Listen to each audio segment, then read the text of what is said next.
Alors, vous êtes de plus en plus violent. À un moment, non seulement vous vous sentez capable de tuer, mais vous en avez presque envie. Oui.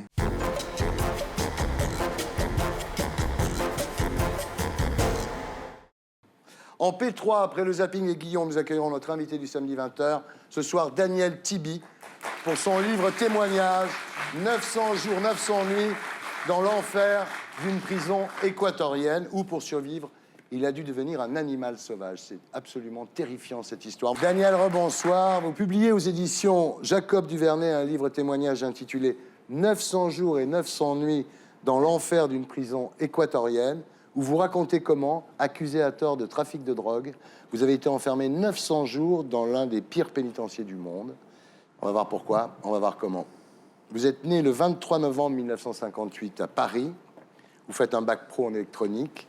Vous bossez dans une petite entreprise d'électronique, puis à la RATP, puis avec votre frère dans le bâtiment. Oui. Mais au début des années 80, vous retournez sur les bancs de l'école, aux Beaux-Arts de Versailles, où vous vous initiez à la bijouterie artisanale, aux émaux et à la maroquinerie. Vous commencez à vendre sur les marchés. Oui, oui. Et là, vous rencontrez un artisan qui vous dit, si tu veux vraiment gagner ta vie, il faut aller acheter des pierres à la source. Vous partez en Inde, au Pakistan, en Afghanistan. Cette fois, vous avez trouvé votre voie. J'avais besoin de faire quelque chose qui me tenait à cœur et qui correspondait à ma personnalité, Ouais. pas être fonctionnaire à la RATP. Ouais. C'est comme ça que vous vous retrouvez à Quito, la capitale de l'Équateur. Ça vous plaît? C'était une ville qui était magnifique, qui était accueillante, des gens très gentils, une belle promesse pour l'avenir. Vous décidez de vous y installer. Et au bout de quelques mois, vous rencontrez un dénommé Gilles qui bosse pour un bijoutier français. Et comme il n'est pas assez fiable, vous ne tardez pas à prendre sa place auprès de ce bijoutier français. Au même moment, dans une boîte de nuit, vous rencontrez une jeune institutrice qui finit par vous avouer qu'elle a 2 enfants, mais qu'elle est séparée de son mari. Et le mari, c'est Gilles.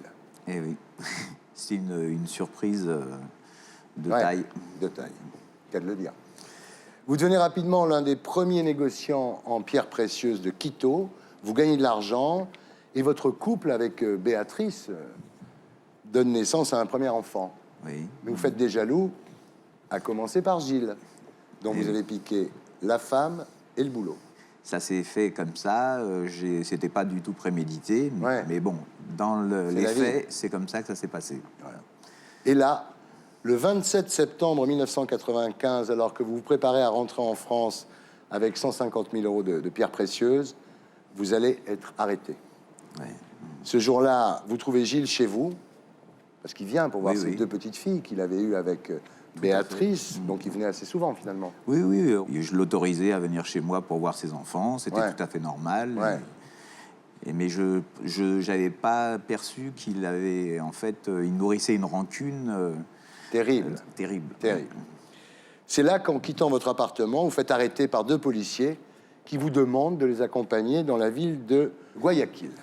Alors en arrivant sur le tarmac de l'aéroport de Guayaquil, 3 policiers vous attendent. Et là, on ne sait pas pourquoi, ils commencent à vous insulter, à vous mettre un crochet au foie et à vous piquer la mallette de bijoux. Oui. Alors là, ça a été un choc. J'étais complètement sonné, je ne comprenais pas ce qui m'arrivait. J'étais complètement déstabilisé. En tout cas, je me retrouve menotté, on me charge dans un fourgon et on m'emmène Chez le procureur. Oui. Alors, le procureur vous demande de reconnaître des hommes sur des photos.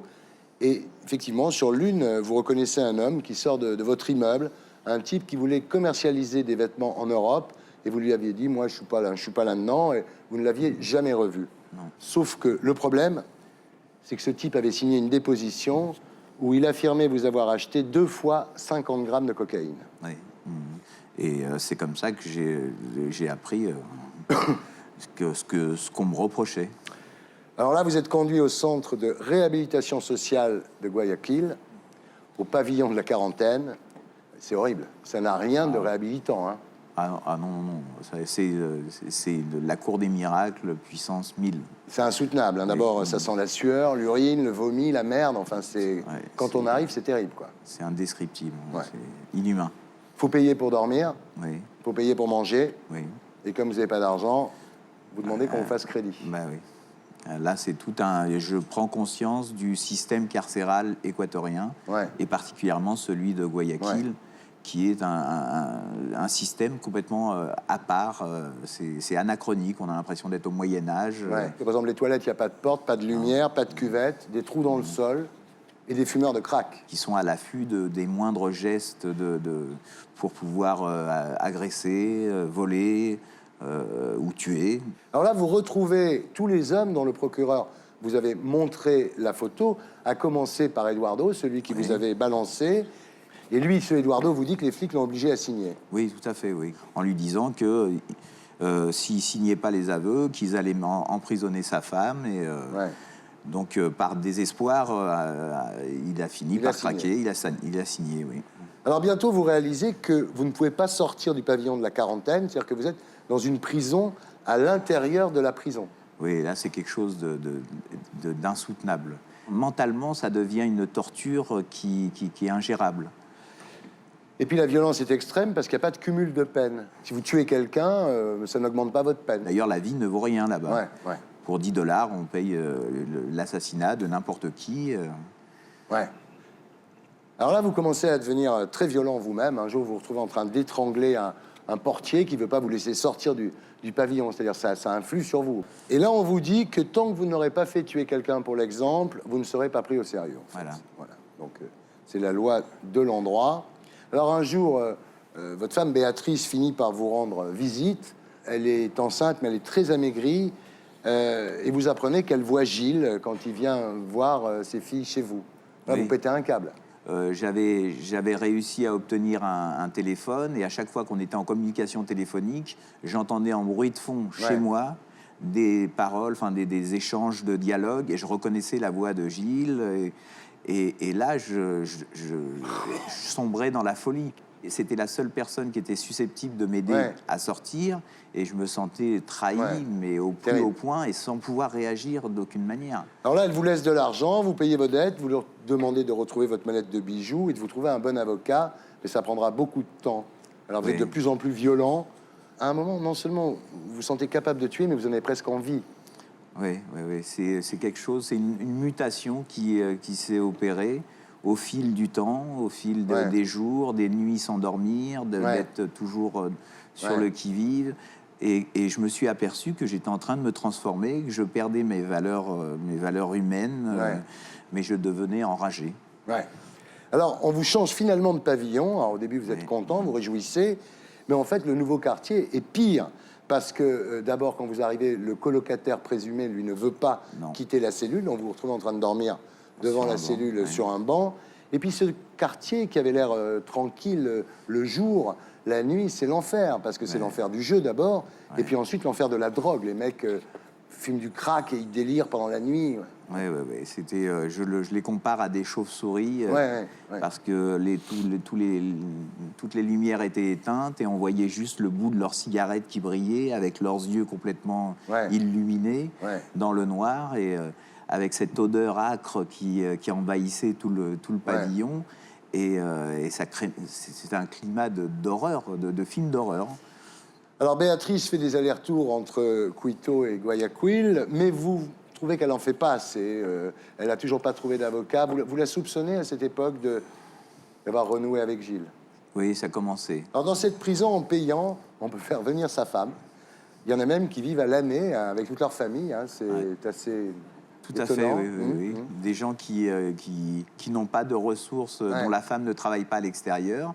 Ils vont s'installer, ils vont installer un petit restaurant dans leur cellule, ou ils vont faire coiffeur, ou ils vont monter une pharmacie. C'est complètement délirant, mais c'est surréaliste. Alors vous décidez de faire venir Béatrice pour Noël. Alors vous louez une cellule, comme on loue une maison pour les vacances. Mais au fil de la journée, quand même, vous sentez la pression monter. Tout le monde picole énormément, évidemment. Donc, vous êtes dans cette cellule avec Béatrice qui est venue avec votre enfant, Jeanne. Et à un moment, vous entendez des hurlements dans le couloir. Vous ouvrez la porte. Et là, c'est le cauchemar. Il y a une femme qui hurle, qui a eu le nez sectionné, mais complètement sectionné par une machette. Et plus loin, il y a des hommes qui se battent comme ça. Le le sang gicle. Enfin, c'est une véritable boucherie. C'est- Et vous sentez quelque chose contre votre cuisse. Et c'est votre petite fille, Jeanne, qui a été témoin de cette horrible scène. Et qui est pétrifié, qui serre ma jambe et qui voit une scène digne de la Saint-Barthélemy. Ouais. Alors là, vous demandez à Béatrice de partir. Oui. Je ne pouvais pas assurer sa sécurité, Ouais. ni Et celle de Jeanne. À partir de là, plus rien ne sera pareil entre vous. Non. C'est la rupture, ça, ce Ah, Noël. ça a été vraiment le moment de rupture. Ouais. Alors là, vous prenez conscience que vous devenez fou. D'ailleurs, à un moment, pour accaparer une cellule, vous n'hésitez pas à laisser 2 hommes pour morts. Il y en a un, vous lui touchez un peu la carotide pour savoir, mais enfin, ils sont mourants, quoi. Oui, Ouais. malheureusement. Soit je mourais, soit je prenais l'ascendant sur quelqu'un. Et, Ouais. Alors là, les flics veulent vous faire signer une déclaration où vous reconnaissez que vous faites partie du réseau de narcotrafiquants. Vous refusez, ils vous frappent. Et là, au réveil, vous êtes défiguré. D'ailleurs, après votre sortie de prison, vous avez été obligé de faire des opérations de reconstruction, quoi, de chirurgie esthétique. Ah oui, j'ai été opéré 3 fois. Ils m'ont refait la moitié du visage. J'ai jamais cédé, et c'est ce qui m'a sauvé la vie. Parce que sinon, j'aurais été condamné à 25 ans de prison. Ouais. La durée de vie d'un prisonnier là-bas, c'est en moyenne 2-3 ans, Ouais. dans le meilleur des cas. Ouais. Donc, après, il y avait l'énergie du désespoir. Ouais. Et j'ai réussi à trouver les ressources nécessaires pour me maintenir en vie, pour ne pas signer. Et au bout d'un moment, on a le cerveau qui fonctionne plus de la même façon. Ouais. La douleur ne devient plus, Ouais. on l'aperçoit plus de la même façon. Alors, au deuxième Noël, vous profitez de la visite d'un ministre pour préparer une pancarte. Vous expliquez que vous êtes un citoyen français séquestré. Et là, les reporters la voient, les matons vous l'arracheront. Oui. Alors, les policiers reviennent pour faire signer des aveux. Vous ne voulez toujours pas signer. Ils vous torturent, ils vous mettent la tête dans l'eau, ils vous brûlent avec des cigarettes, ils vous mettent des électrodes sur les testicules. Enfin, de la vraie torture, quoi. Je veux dire. Ah oui, Et après ça, vous barbarie. êtes obligé de vous piquer à la morphine tellement ça vous fait mal. Vous finissez par vous accrocher à la morphine, évidemment. Voilà. Alors, on vous dit un jour qu'on va vous amener à l'hôpital sur demande du consul de France. En fait, ils veulent vous abattre en prétextant une évasion. C'est la fameuse loi. Voilà, la ley des fugas. Ouais. C'est-à-dire qu'il sortait un détenu de la prison Ouais. sous prétexte de l'emmener à l'hôpital ou au Ouais. palais de justice pour Ouais. témoigner. Il le mettait en dehors du véhicule, il l'abattait et il disait que il avait voulu tenté s'enfuir. de Ouais. s'enfuir. Et vous, ce qui vous met la puce à l'oreille, c'est qu'ils vous mettent pas de menottes, quand même. Oui, C'est ça qui- bizarre. Tout à fait, Ouais. oui. J'ai commencé à me dire, il y a quelque chose qui est pas Ouais, normal. ouais. Enfin, voilà, donc finalement, après un nombre incalculable de courriers, d'interviews, une grève de la faim, vous serez finalement libéré. Le 17 septembre 2010, le gouvernement équatorien s'excusera. Oui. Vous avez eu un dédommagement? Bon, oui, j'ai eu un dédommagement de 500 000 $ pour l'ensemble de ma Ouais. famille, de mes enfants. Alors, aujourd'hui, vous habitez Mérignac. Oui. Comment vous avez réussi à tourner la page? Le moment où j'ai commencé à vraiment tourner la page, c'est quand j'ai commencé à tourner les pages du livre que j'ai écrit. Ouais. Parce que là, vous êtes calme, hein? Oui, c'est ma nature profonde. Profond, oui, le Et la pauvre. petite fille, Ouais, alors elle est où votre fille? Et ma fille est à Dijon avec sa maman, Avec Béatrice. avec Béatrice. Oui. Et Béatrice Ils n'est pas vivent avec à Dijon. Gilles. Alors, ils vivent côte à côte. Non, je dis ça parce qu'ils vont en faire un film, Besnéard. C'est passionnant. Hein. Ouais, t'es le premier, là, si tu veux le faire, le film. Comment ça s'appelle, le livre?